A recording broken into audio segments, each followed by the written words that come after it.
là, il y en a de plus en plus. Des moustiques tigres. Comment éviter les piqûres? Quelles maladies peuvent-ils transmettre? Et comment soulager les démangeaisons?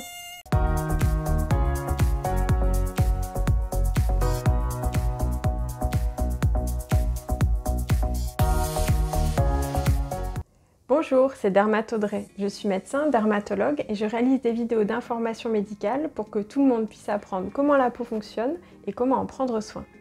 Il y a une nouvelle vidéo chaque dimanche à 19 h, abonnez-vous pour ne pas la rater. Aujourd'hui, on va parler des moustiques. C'est un fléau en été, surtout dans le sud de la France, mais le moustique tigre est en train de conquérir tout le territoire. Il pique beaucoup et l'ennui, en plus des boutons de moustique qui grattent, c'est qu'il peut transmettre des maladies. Quelles sont les particularités du moustique tigre? Son nom scientifique, Aedes albopictus, désigne un petit moustique aux pattes rayées blanches et noires, d'où son nom de moustique tigre. Il n'est pas actif exactement aux mêmes horaires que les autres espèces de moustiques dont on avait l'habitude en France. Et qui piquait plus au crépuscule et au petit matin, lui il peut piquer toute la journée. Il est donc plus difficile de les éviter. Surtout qu'ils n'ont pas exactement le même comportement autour de leur proie. Ils attaquent plus rapidement et s'enfuient rapidement après le repas. On n'a pas le temps de les entendre arriver. Comme pour toutes les espèces de moustiques, ce sont les femelles qui piquent, car ce repas sanguin leur permet de pondre une centaine d'œufs.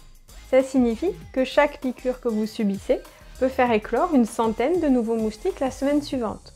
C'est pour ça que dans la lutte contre les moustiques, ne pas se faire piquer est primordial. Les moustiques tigres n'ont pas besoin de grandes étendues d'eau pour pondre et se développer. Ils ne pondent pas dans l'eau, mais au bord, et leurs œufs sont très résistants à la sécheresse. Ils peuvent survivre plusieurs mois et reprendre leur développement quand la zone est suffisamment humide. Donc une soucoupe de pot de fleurs, même vidée régulièrement, ou juste un bouchon de bouteille, ou bien un tas de tuiles qui reçoit la pluie, sont de bons gîtes pour leurs larves.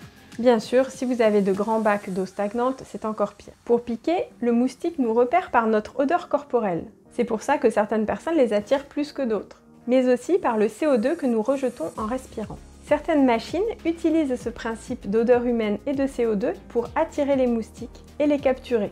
On en trouve sur internet, si vous souhaitez équiper votre jardin, je vous mets quelques exemples de liens dans la description. Pour information, les moustiques qui ont envie de piquer ne sont pas spécialement attirés par la lumière. Donc le fait de laisser la lumière allumée dans une pièce attire tous les insectes en général, surtout les papillons de nuit, et les moustiques aussi, mais pas plus les femelles qui sont en recherche d'une proie pour avoir leur repas sanguin. Quand le moustique pique, il se pose très légèrement sur la peau pour ne pas être repéré. Et il introduit sa trompe très fine dans l'épiderme et le derme pour attraper un petit vaisseau sanguin. Il régurgite un peu de sa salive et il pompe du sang.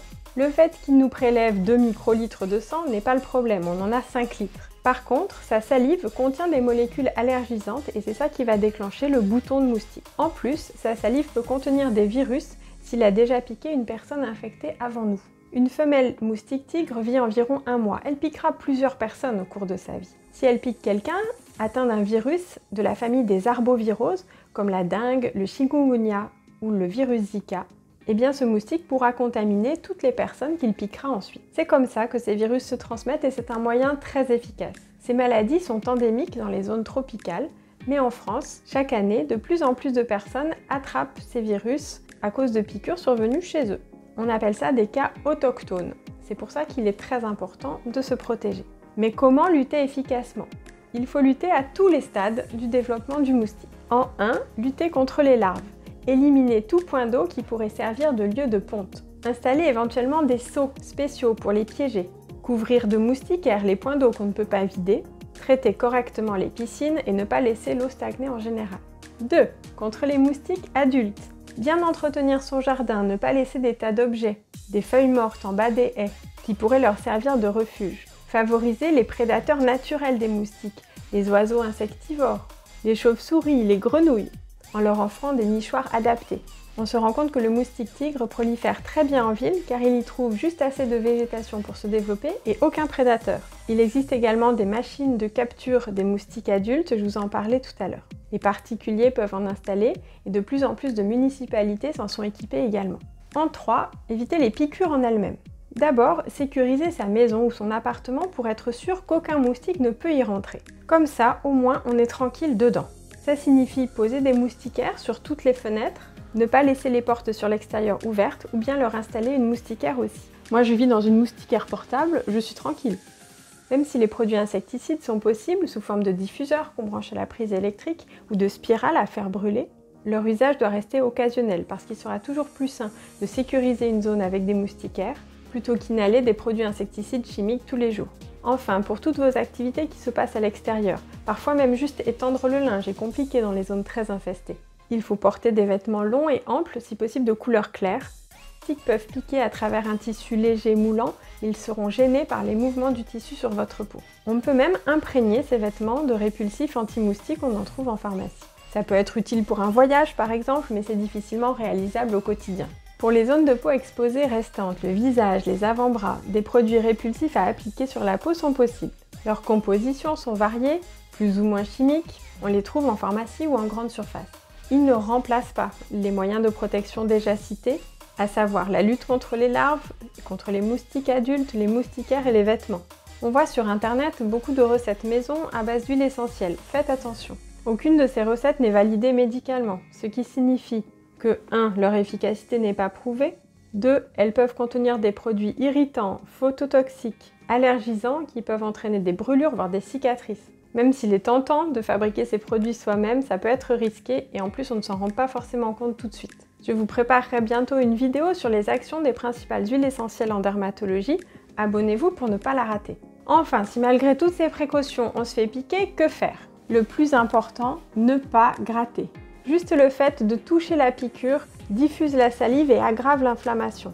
Il faut se concentrer dès les premières minutes et ne pas gratter du tout. Si possible, appliquez du froid dessus. Un pack de gel pour glacière ou un sachet de petits pois congelés peut très bien faire l'affaire.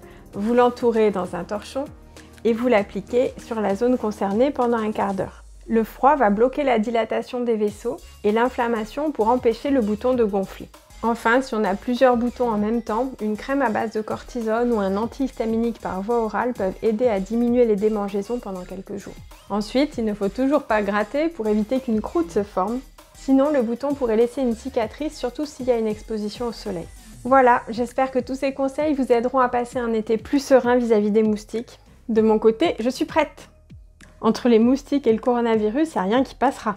Partagez cette vidéo avec vos proches, avec vos amis qui souffrent aussi de l'invasion des moustiques, car plus nous serons nombreux à lutter, plus ce sera efficace.